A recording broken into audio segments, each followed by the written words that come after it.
Oh, hey, you found us. You found Dental Alements Podcast. We've been waiting here for you, and we are ready for you to join in and listen to our guest speakers as they share innovation, collaboration, and inspiration with you, people in the dental profession. There's also a little instigation from your hosts, Cindy Rogers and April Sluter. And after listening to each episode, all you have to do is head on over to rooteyouon.com. There you can gather all of the resources mentioned in each episode and connect with our guests. So listen closely to each episode for a password that will get you into the after party. And there will be presents there waiting for you to unwrap. Cheers to that. Well, hello. It's been a long time, but welcome to Podcast Land. This is Dental Alements Podcast. I am April, and I have a special guest, Enjoli Figueroa. I can't roll my tongue. Sorry if I butchered your last name, Enjoli. It's okay. Don't worry about it. No one needs to do that. I just do it. All right. So, gosh, it's been a long time since we caught up, because just to give the audience an idea of how we met. So we met in Miami in October. Last year, October, yeah. Right. In the pool. We really hit it off, talking in the pool about podcasting and, of course, dentistry. And you had this awesome energy. And it's like, I have to have this girl on the podcast. So yeah. And my first podcast. Woo! Yeah. Woo! And I'm sure you're going to have many more with the how you're setting the dental world on fire. So oh my gosh, yeah. Ablaze. Yes. And so let's talk about that. So you work for, let's tell the audience who you work for. Yes, I work for Elite Dental Partners, and also I am also the coaching trainer and keynote speaker for Be Fierce Coaching. And what that looks like is basically going into dental offices and practices, establishing new ways and new different ideas of being able to implement the leadership role and creating that wow factor for their patients. Now let's expand on that. So let's talk about leadership, which I think you and I talked earlier that I'm with a company now that's their focus. They are shaking up the industry by taking away the word management, and they were focused on leadership. So just to give you an example, we don't have a front office in the clinics. There's 6 clinics now, and it's all pedo, and there's no manager in the back. So what it is a clinic coach, and they are the liaison between the clinic and the front. So it's working out well as far as, they're not telling everybody what to do. They're guiding people. Yes. Just to give you an example. So that's awesome. I love it. So tell me more about your role as a leader. So my recent role, I've been promoted. My recent role actually just expands beyond like the Chicago area into the Wisconsin area, and initially actually with Michigan too. I gave up that region, but it is to honestly just create and cultivate relationships with team members and helping them take the negative mindset out of the DSO realm and the traditional way of doing things and just doing something different. How are we setting ourselves aside from the next person down the street? What are we doing differently to create and cultivate that patient practitioner relationship? Mm-hmm. Are we creating a wow experience when they walk through the door and then when they leave?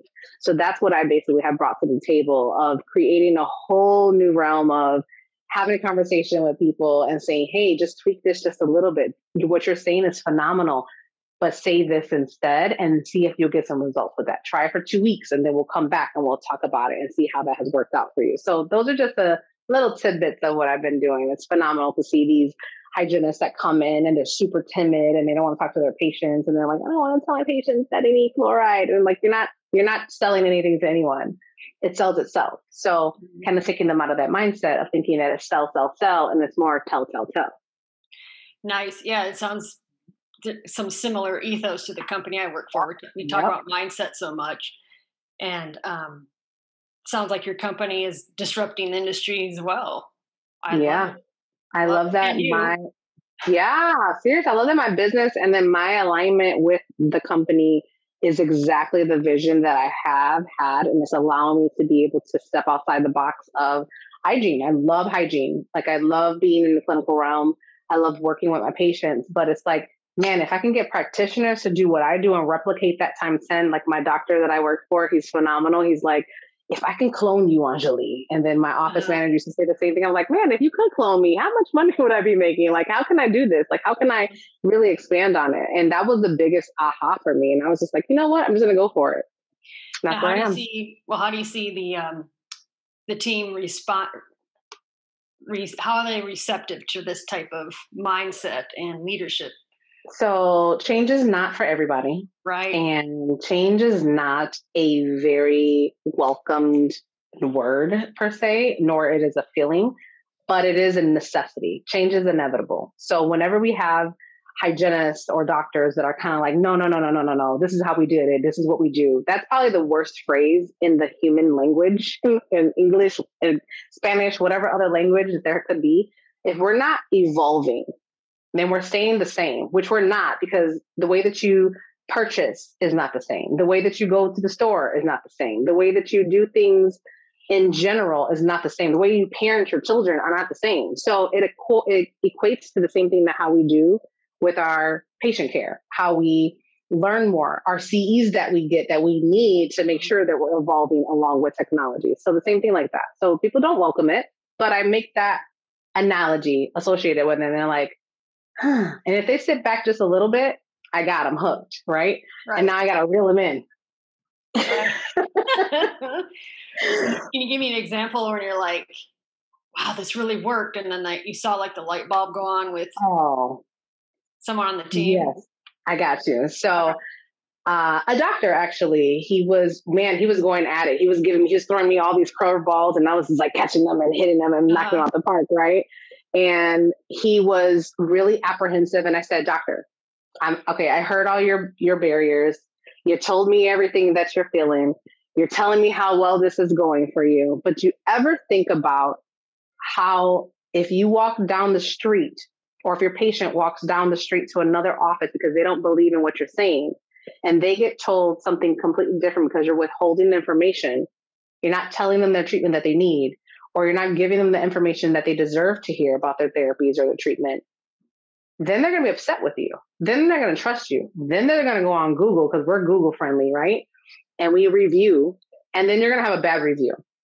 Would you want to be that doctor down the street that's telling him exactly what needs to be done for his treatment? Or do you want to be that doctor that's going to be like, I'm withholding information because I'm scared the patient's not going to come back? Well, the patient's not going to come back if you didn't give them that information. So now you're at a loss on both ends. So would you rather be that doctor that's going to say, hey, Mr. Jones, you need XYZ treatment, and this is how much it's going to cost, and I would love to take care of this for you today?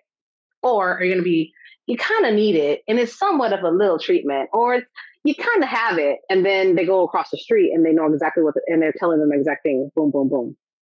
So that's when I've seen the light bulb go off with some of my doctors, is kind of putting it in that perspective of, oh man, if they go down the street, that's messed up. That means I lost my patient, and then I lost my trust in my patient. And I've been treating this patient for 20 years. And how was the follow-up on that? So 2 weeks is all I give my doctors, right? I give them 2 weeks follow-up, and I say, hey, doctor, try this for 2 weeks. See if it works out. If it doesn't work out, it's lunch on me, right? 9 times out of 10, they just want lunch, and they'll just say that, like, you know what, Enjoli, it actually worked. Even hygienists too, like they get so trapped in their mind about what's not going to work, what's not. What if they don't want to do it? Or what if they want to take it back? What if they don't come back? What if they do? That's an awesome probability of them being able to come back and saying, wow, you really changed your way of being able to treat patients. You really stepped outside the box, and I've never heard about this information before. Is this new? No, it's not new. It's something that we've been knowing forever. It's just that person has been withholding that information because they were timid, they were scared, they weren't confident. And I build on that. And I recognize, and I ask them right away, is that something that you're just not comfortable with? Are you not confident in communicating that to your patients? And they'll be like, yeah. Okay. Thank you so much for sharing that vulnerability with me. I will be more than willing to help you work on that. Can I give you just one tidbit, and then use it for 2 weeks and try it out? And I follow up, and they're like, you know what, that actually worked. I'm like, huh. Right? Right.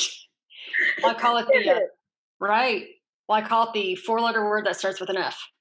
Fear. Right? And actually, in all honesty, I kind of thrive on it. Not fear, but not being afraid. And it's like when we're stagnant, it's like, no, complacent. No. There's something different to this. And same mindset as you. It's like, we got to figure out a different way, because right, you're just going to collect moss if it's sitting there. Yep, pretty much. Fear is one crutch that people hold on to. They hold on to something that doesn't even actually happen. It doesn't. Fear is real. Don't get me wrong. Fear is very real, right? But fear is identified as it being something physically in front of you that's causing you harm. Is there physically something that's causing you harm for sharing information about a patient that needs to be told? No. Is there physically something in front of you that's going to inhibit that patient from going upside your head because you done told them and showed them a $20,000 treatment plan? No. Fear is you holding yourself back of something that's appearing real. It doesn't mean that it exists. It doesn't mean that that's actual factual. It's something that you're just creating in your mind, and you've gone on this wavelength of thinking that this is what it is, and you come to believe that. That's fear. And that's holding you back. I was a victim of fear. All these years of being able to do what I do now has been a stronghold for me. Like, I had fear that was like entangled in my throat literally before I got up to speak to someone, because I used to deal with stuttering and mumbling before, and people would make fun of me. And I'm like, my thoughts are running at like 1,000,000 miles per hour. That's why I'm stumbling and mumbling, but I'm going to take cognizant and be more cognizant about how I communicate and think about what I say before I say it. So fear is real. It exists because of previous experiences that you've had in your subconscious that you just won't ever forget. And I've experienced it. So that's, I think, what holds people back of fear, to speak on that, is that they think about it and they hold it back here and they don't release it and realize, okay, it's not a truly fear. It's me just being stupid. And then my mindset, not letting it go. Okay, now let's move forward. Once they get to that point and they realize, is this truly fear, or is it just me holding myself back? It's me holding myself back. Okay, let me move forward. Right. So that's really what it is, but it's okay. People learn. And it's all part of our primitive brain, right? I mean, we're, and of course our fears are different than they were from the beginning of time, but but it's that chemical reaction. It's like, okay, but, and again, I'll be honest, it's like, I kind of get an adrenaline rush. So fear in a way is good for me. Get this obstacle, right? Yeah. For me, when I'm presented with challenges, I'm like, adrenaline, fear rushing through my body. I'm like not anticipating. Like I told my husband that I'm like in the car before. He's like, do you always prep yourself before you talk to people? I'm like, yeah, I put my gangster music on, my Ice Cube, today is a good day. I listen to my gin and juice, whatever that looks like, before I go into these offices to change my mindset and know that, like, I'm in here, I'm in this position, I own this, I do what I need to do, and I'm a gangster. Nice. Well, tell me about that business that you got going. Yes. So this is something that has been on my heart for such a long time, like just teaching people the wow, catering and cultivating relationships, building bridges and breaking barriers. That's my whole concept regarding it. Finding out the reason why people do certain things or don't want to move in a further direction. Second is to build up leadership and making sure that they are leading and not dictating. They're leading by example, but not leading to make sure that they make somebody else an example. And then 3, of course, obviously having them understand the importance of creating that wow factor for your team, yourself, and your customers that you serve or patients. So that's something that I'm pretty much trying to get together right now. And I'm collabing with some people as well to kind of build on that. And you're one of those people to try to like get my name out there more often. So I appreciate you. But it's been on my heart for so long. And I'm just like, I just gotta go for it. And again, fear was a thing. It was a thing that held me back. And, you have kids and I have a life and I have the, mortgages and things of that nature. So it's like all those things kind of like, I'm like, you know what? I'm here. I've arrived.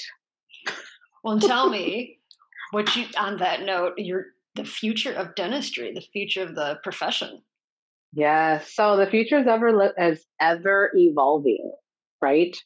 So you got to evolve with it. You got to come up with the same things that they're doing right now, but do it not better, but do it smarter, right? Evolving with the technology, learning about new tricks and trades that you can actually establish, put in your tool belt. Dentistry itself has changed so much since I've been in dentistry. I've been in dentistry since I was 15. I'm 22 now. Just kidding.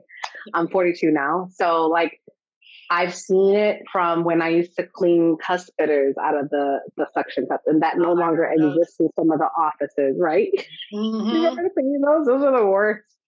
To going into offices and developing film in a dark room, and then now just like the digital age is phenomenal, and you don't even need a sensor to stick into the person's mouth. You just take a picture and call it a day with the Nomad. Like those are things that I love to learn about. So watching the changes in dentistry, I love that. I love that I'm in a position or a profession that's going to continue to evolve and get better and better and expand and involve and include. That's the most important thing too. So yeah, it's funny you bring up the old style films. Like I'll talk to my students about it and they're kind of looking at me cross-eyed like, oh my gosh. Right. It's like I used to set aside time to clean the processors and they're looking at me like, what? No, they don't even know. When I taught, I actually had that same thing. Like the way that I taught was always like out of the box, out of the book, right? So when I communicated to my students, I'm like, hey, I taught microbiology and they didn't believe me that everything that we touch has some form of bacteria on it. So I was like, we're going to take a field trip down the street. And we went to the restaurant that was down the way, closed the restaurant down. We had lunch, right? And then after lunch, I pulled out my bag of like these specimen jars, and then Q-tips. And I said, everybody get a Q-tip, everybody get a Q-tip. And I said, swab one thing in this restaurant, right? And once they did that, we went back, we put it in an incubator, and the next day stuff was just growing all over. They're like, we just saw them clean that. I'm like, yeah, that's why I use a napkin across everything while I'm picking it up, wash my hands beforehand. They were like, we were wondering why you were doing that. And I was like, I was just letting you guys do what you do best. So for them to see that, it's like a visual, like when they're in school, hygiene school, dental school even, they read and they don't associate it. They can't take it out of a book and apply it. It's really the real on the job training that occurs. It's great to have the book sparks. It's great to have the book, obviously you have to have the education associated with it. But when it's that real world training, you get a different perspective on things. I had real world training. Like I had people that would tell me, Enjoli, I am not going to pat you on your back. I'm not going to tell you that you did a good job. You're just going to do what you need to do. You're going to find out whether or not you did a good job or not. I'm like, okay, cool. Yeah. Sounds good to me. No, it sounds like you're an awesome instructor, which has transitioned into this coaching role. Doing, like you're saying, those visuals, because most of us are hands-on learners, kinetic learners, right? And I've had some moments with my students who are like, what? It's like, yeah, you're surrounded by this stuff daily. So it's our job to make sure our patients aren't getting exposed to stuff. 100%. Right. Absolutely. Right. Yep. So, yeah, and you're talking about digital and the new, what's coming out with that. And I love learning that stuff too. It's like, man, just back in the day when we were holding up films, right? Looking at them. It's like, look, kids, now we can zoom in. I know. Now even now there's this company that's coming out and I can't reveal the name, but they have like this AI, this artificial intelligence that actually, when you take an x-ray, it will, this makes me so happy when I know that we're about to use this. They have the artificial intelligence that can detect if there is bone loss, how the perichart would be helpful to be added. The crowns are treatment planned. I mean, treatment plans crowns and treatment plans fillings, the surface level of filling. I mean, like this thing is like, I'm like, I am so excited to use it. And they're like, we're not going to use it yet because it's just in prototype. I'm like, Even I didn't know about that. We'll have to talk about more about that. Oh my goodness. I'm so excited for this to come, but I can't reveal the name of it because it's in prototype right now. But it's amazing because I'm actually I'm involved with that, like that process of, and going through like, not clinical studies, but like a pilot for it. And it's phenomenal to see that perio probing portion of it and being able to have the voice perio associated with it. And then it learns your ways and how you communicate and how you talk. I'm like, man, I wish I had this when I was full-time hygienist. Right. It's so much easier. These newbies got all this new stuff happening right now that it's like, how can I not have that part of that? But that's okay. I'm getting it on the tail end. We got the experience of learning the real tea, the old school way. So that's fine. I'll take it any day. Right. And you got the end. So yeah. We know the real tea when it comes to the background. Right. Well, hey, thanks for being on today. Tell everybody, the audience, where they can find you. Yes. You. Well, always you can get in contact with me on LinkedIn. I'm under Enjoli Figueroa, but I can be found on BeFierce.com. And you can always reach out to me anytime. You have me actually on her website. I have all that information. I'm pretty sure she's going to load that up for me so you can access it there. You can probably do some Googling before you find me because I'm pretty sure you're going to do that. Right. But we'll always love to connect. Thank you so much for having me on. I appreciate you. And thank you so much for being on the show. I couldn't wait to have you on the show. Love your energy all the time. Thank you. I appreciate you. Oh, one more thing. I got to add this up. Smile Makers. So have you worked with Smile Makers, the toys? Oh, yeah, absolutely. All right. So they're a sponsor of ours. And so I just want to give a shout out to Smile Makers. And if they want any office out there wants to connect and get a discount, use DAP20 and you can get a special deal on your Smile Makers toys. All right. Thank you, everybody. Thank you, guys. Bye. Bye. Thank you for listening to this episode of the Dental Alements Podcast.